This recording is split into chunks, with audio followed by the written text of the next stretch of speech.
I wanted to make this video for individuals who are new to the world of online ARPGs, whether they have a background in MMOs, looter shooters, or never experienced a game with seasons before. Regardless of your gaming background, this is many people's first foray into an ARPG, being how popular the Diablo franchise is, and especially into a game with ones that transfer your character to an offline server at the end of said season.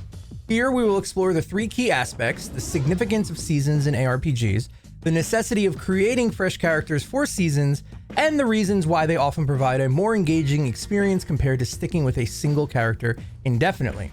Then I will share my opinion on what the future of Diablo 4 seasons may hold, and if there is going to be enough to keep players coming back. Let's get into it.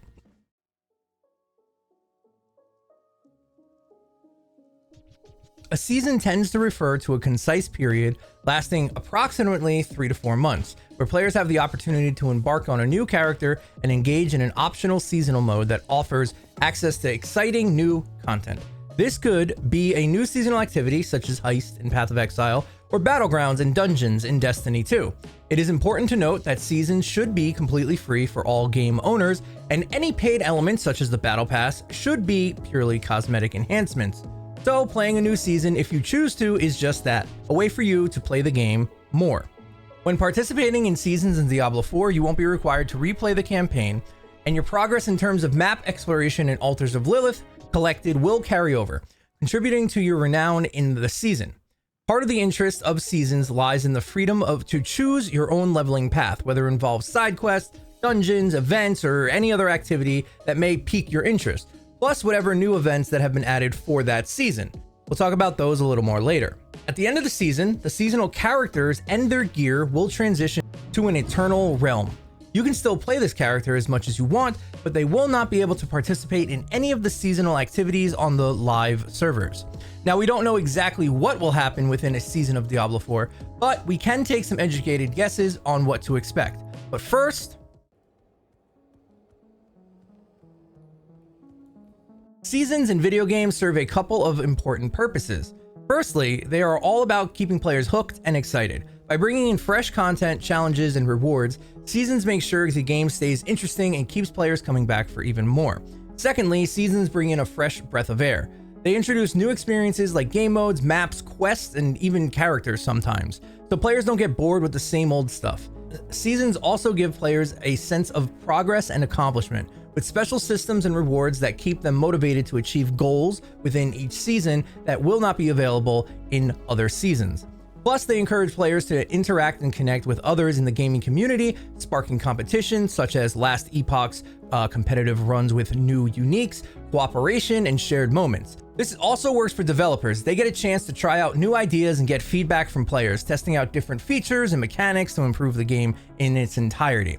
Ultimately, seasons make games more exciting, keep players engaged, and even offer opportunities for extra purchases like season passes or cool cosmetic items that may be exclusive to those seasons.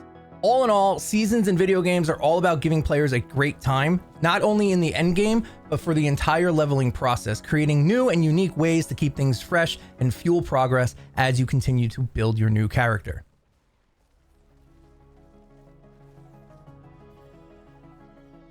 Exclusive seasonal content in ARPGs often introduce significant changes to the game systems and provide new power enhancements and increase item availability that would disrupt long-term stability of non-seasonal gameplay. For example, in Path of Exile, a seasonal activity called Harvest was introduced that allowed you to make and craft powerful and almost perfect items with a little trial and error. These items were things that everyone sought after and were extremely powerful.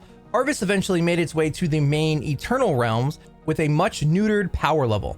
Nonetheless, it was a thrilling experience to experiment with them. By confining the original item to the seasonal mode, players were able to explore new builds that would not be feasible under normal circumstances, resulting in a significantly accelerated pace of gameplay for everyone involved. This increased pace is a crucial aspect and a common theme across most seasonal content.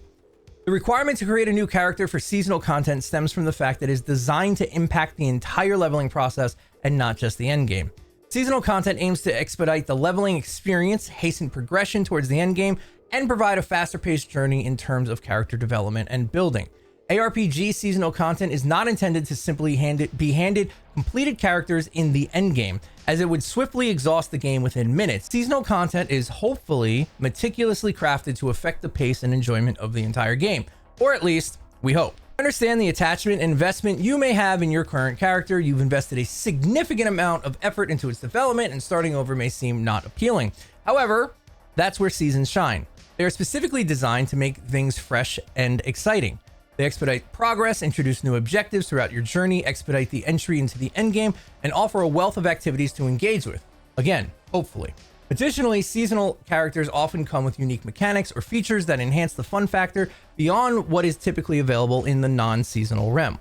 It is important to note that while some seasons may vary in quality, with certain content being equally suitable for non-seasonal play, the essence of seasons lies in their ability to provide a dynamic and enhanced experience. Simply put, seasons necessitate new characters to enhance what the characters are able to accomplish. Now, how fast they can level, what items are available, this is not just for the endgame, but the entire leveling experience. Items and builds can end up completely breaking the game in the best of ways, and you only have a short few months to experience that, and all of the new things seasons have to offer. So with that previous section, I just wanted to talk about, the main idea of what seasons are, what they mean to games, in case you've never played a game like this. It's a fun way, if done right, to really increase the longevity of gaming, of a game. But I want to talk more now, just specifically, real quick, about Diablo and what we know currently a season may hold. Now, number one, yes, you're going to need a brand new character. You're going to make a new character, and when you do so, your map at bare minimum, looks like this. This is a brand new character. He's level 13. And this is what his map looks like. So we have all the major waypoints unlocked, or at least seen, and that's about it. Now, I'm hearing mixed reviews that a seasonal character should have the entire map unlocked, and the only reason this isn't here is because of it's on the Eternal Realm. If that's the case, sure, that would be fantastic, because you are given the option to skip the campaign, which I chose to do so on this level 13 rogue. The issue with this is, since the map is completely blocked off, I have no idea where to go. I don't know where to pick up side quests. There's no story to follow because I chose to do that. Yes, it gives me the freedom to level up the way I want to, but it really nullifies in which direction should I walk. And I don't think that's a great thing to have. If I knew exactly where the cities were, like, oh, there's a city here that I know I can go to, there's probably some side quests. For me personally, I would like to be able to make that decision. Now, let's talk about renown, because that is changing as well. Now, I don't have the exact numbers. I did read this on Reddit, but I know for a fact that your Altars of Lilith are staying, and one more thing is also staying, which means you don't need to farm renown to the degree that you had to do it in this first Eternal Realm. It will take you probably about half the time to level up things or to finish off your renown for each zone that it did this first time. I believe you're going to have to do some dungeons, you're going to have to do some side quests per area, but the vast majority of that stuff is going to be able to get done as you're just playing the game. So that's a fantastic change, because this is probably one of the worst grinds that was ever implemented into this game. That first season, the first Eternal Realm, running around just picking up stuff and just doing dungeons for the sake of doing them with absolutely no objective that you actually needed to do it, felt horrible. I'm really glad they changed this to at least where you just have to do some of it and not all of it. Another thing that we know are we're going to have these quests. These quests or objectives are eventually going to give us some sort of reward. These rewards are, they could, on the dev thing, they showed a cache, they showed a aspect. Now, we don't know if that aspect is brand new, if it's game changing. We don't know if it's anything along those lines, if it's going to help, or it's just a reward that is an aspect. Maybe it's one you don't have. We don't know. But we do know that doing these quests will allow us to gain rewards as we're going through the map, which will, as we talked about earlier, accelerate leveling. If you wanted to try a build and you couldn't get an aspect to drop, well, hopefully it can drop through these rewards. Another thing to mention are these things for progression. As you can see, boost to XP from monsters killed, boost to the amount of gold earned from vendor sales, boost to the chance of rare salvage, and all of these cost Smoldering Ashes. Smoldering Ashes are through the Battle Pass, which we'll show right now, but these are very interesting to me because one of the major gripes I do have with this game is the scaling of XP. After like level 70, the game just grinds to a halt. You barely get any upgrades because you probably have max gear. You're looking for literally 10 out of 10 items at that point, and they are so rare within the game, which is fine, but there's no there's nothing you're actually grinding for except those super duper rare drops. So that is an issue. I'm glad to see some XP spooling increases like this first one here. And as we saw, those cost Smoldering Ashes. This is just a screenshot of the dev stream of the Battle Pass that they currently have, shown. Now, these are probably cosmetics, which is fine. This may be an actual weapon. There seems to be some sort of currency here, but then we get to the ashes that we saw in the previous one. So as you level up your battle pass, which is from the quest that we saw earlier, that should be giving you credit towards your battle pass plus unique rewards for completing those quests. They also eventually gives you battle pass XP, and you get, to these ashes. Now, the only issue I see with this is just the free pass here. This is on the free pass. The only issue I see with this is if you can buy tiers day one, this is going to be an issue. This becomes from a fine mechanic to a pay to win mechanic, because if you can buy the entire battle pass at day one, spend $100, get all of the ashes and unlock all of those leveling things, then you're basically just maxing out your character at 10 times the speed as anybody else who's doing it legitimately. And that would be an issue. Hopefully that's not in the game. That is what we have to expect for the Diablo 4 seasons. Now I just want to talk about my personal opinion on whether or not this is going to work. As the game stands right now, I have a hard time seeing the game seasonal model working to the extent that they wanted to. And the main reason, at least for me, is the lack of a skill tree, the lack of the Paragon board. Nothing within the Paragon board or the skill tree is exciting to play again. Like, there are people in Path of Exile who play one character and they play it every single time. And if it gets nerfed into the ground, they still play it to see how it feels nerfed into the ground. I cannot see any of this happening with Diablo 4.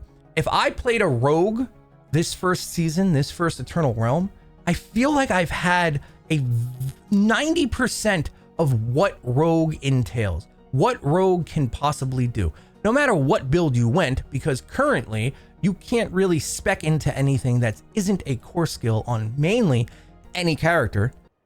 And most of the things don't have enough support to turn into their own builds.